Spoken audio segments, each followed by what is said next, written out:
या अपनी माँ रूपा चिड़िया और सौतेले बाप सोनू कौवे के साथ रहती थी। सोनू बहुत लालची और कामचोर कौवा था। उसने रूपा चिड़िया से शादी उसके पैसों के लालच में ही की थी। वह रूपा की बेटी टुनटुनी को बिल्कुल पसंद नहीं करता था। वह उससे बहुत काम करवाता।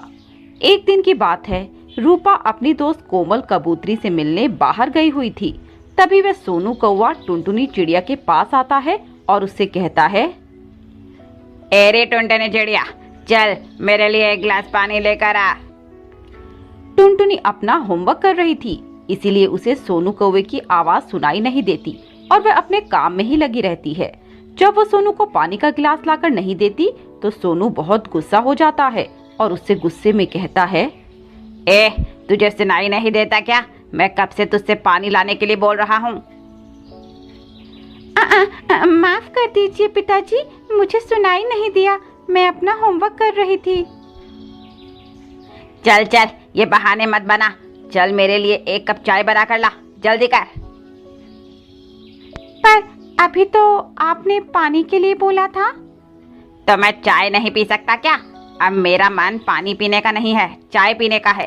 तो तुझसे जो कहा है वह पूरा कर और जल्दी से मेरे लिए गर्मा गर्म चाय बना कर ला। पर पिताजी, मुझे चाय बनानी नहीं आती, मैं कैसे चाय बना पाऊंगी?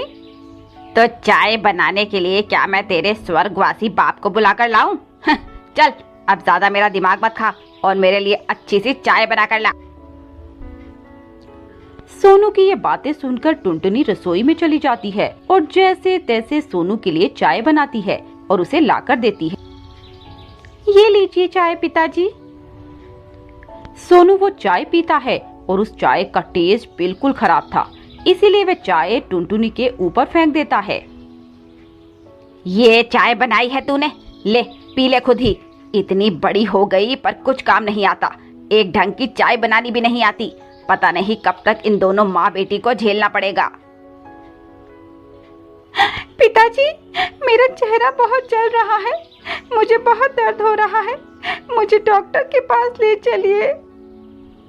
तेरी माँ मुझे कोई नोटों की गड्डी नहीं थमा गई जो मैं तेरे ऊपर खर्च करता फिरूं। ऐसा कहकर सोनू कौवा वहाँ से चला जाता है और टुनटुनी चिड़िया दर्द से करहा रही होती है और अपने पापा की तस्वीर देखकर उनसे कहती है, पापा, अगर आप जिंदा होते तो कितना अच्छा होता। आप मुझे कितना प्यार करते और बहुत जगह घुमाने के लिए भी ले जाते। पर ये पिताजी ऐसे नहीं है, ये मुझसे बिल्कुल भी प्यार नहीं करते और मुझे डांटते रहते हैं। आज देखिए उन्होंने मेरे साथ क्या किया। उन्होंने गरम गरम चाय मेरे ऊपर फेंक दी और मेरा चेहरा जल रहा है। ऐसे रोते रोते टुनटुनी चिड़िया वहीं पर सो जाती है। शाम को सोनू कौवा वापस आ जाता है और टुनटुनी से कहता है, टुनटुनी, याद रखना, अगर तुमने आज की बात किसी को बताई तो अच्छा नहीं होगा, नहीं तो आज तो कुछ भी नहीं, मैं एक दिन तुझे इससे भी ज्यादा दर्द दूंगा। नहीं पिताजी, मैं किसी को ये बात नहीं बताऊंगी, बस आप मुझे मारना मत। ठीक है, चल मेरे पैर दबा, मेरे पैरों में बहुत दर्द हो रहा है। ठीक है पिताजी, मैं अभी दबाती हूँ। और जरा अच्छे से दबाना। ऐसा कहकर टुनटुनी उस सोनू के पैर दबाने लगती है।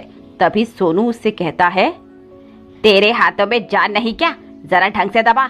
खाने को तो पूरा दिन खाती ही रहती है पर शरीर में जान बिल्कुल भी नहीं है। ठीक है पिताजी, मैं और अच्छे से पैर दबाती हूँ। ऐसा कहकर टुनटुनी सोनू के पैर अच्छे से दबाती है। तभी रूपा चिड़िया वापस आ जाती है और टुनटुनी को सोनू के पैर दबाते देखकर टुनटुनी से सवाल करती है, बेटा टुनटुनी, तू ये क्या कर रही है? और सोनू जी, आप क्यों टुनटुनी से पैर दबा रहे हो?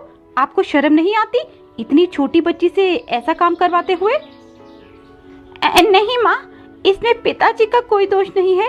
वो तो मैंने ही पिताजी से पैर दबाने के लिए कहा था, क्योंकि पिताजी दिन भर कितनी मेहनत करते हैं, इसीलिए वे थक जाते होंगे।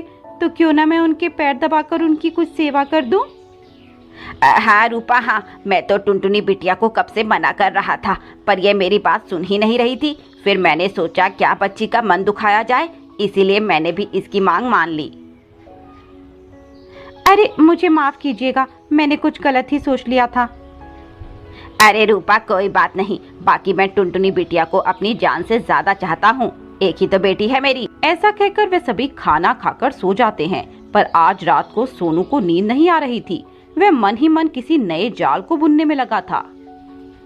आज तो बाल बाल बच गए, वरना अगर रूपा को ये बात पता चल जाती कि मैं टुनटुनी से जबरन काम करवाता हूँ तो वो मुझे घर से निकाल फेंकती और मैं फिर से दर बदर की ठोकरें खाता फिरता। समझदारी इसी बात में है कि अपने प्लान को जल्द से जल्द पूरा किया जाए और इन दोनों माँ बेटी को मार के यहाँ से 9-2-11 हुआ जाए। अगली सुबह सोनू कौवा जल्दी उठकर सबके लिए नाश्ता बनाता है और उस नाश्ते में जहर मिला देता है और सबको खाने के लिए बुलाता है। आ जाओ रूपा और मेरी प्यारी बेटी टुनटुनी, जल्दी आ जाओ। देखो पापा ने आप दोनों के लिए अच्छा अच्छा खाना बनाया हुआ है, जल्दी से आ जाओ। अरे वाह, खुशबू तो बहुत अच्छी आ रही है, पर आपने क्यों सुबह सुबह इतनी मेहनत की? मैं उठकर खाना बना देती ना। अरे तुम तो रोज खाना बनाती हो, आज मैंने बना लिया तो क्या हो गया। चलो ये सब छोड़ो और तुम दोनों नाश्ता करो। ऐसा कहकर वे दोनों खाना खाने लगती हैं। कुछ ही निवाले खाने के बाद वे दोनों बेहोश हो जाती हैं और सोनू जोर जोर से हंसने लगता है। ये हुई ना बात, ये दोनों माँ बेटी तो भगवान को प्यारी हो गई हैं, तो देर किस बात की, सारा पैसा और जेवर लेकर यहाँ से भाग जाता हूँ। वे लोकर से पैसे और ज़वारात निकालकर भागने लगता है। तभी रूपा और टुनटुनी जाग जाते हैं और उसे पकड़ लेते हैं। ऐसे नहीं जाने देंगे आपको पिताजी, पहले प्रसाद तो लेते जाइए। तुम दोनों जिंदा कैसे बच गई? तुम्हें तो मैंने अभी अपने हाथों से जहर खिलाया था।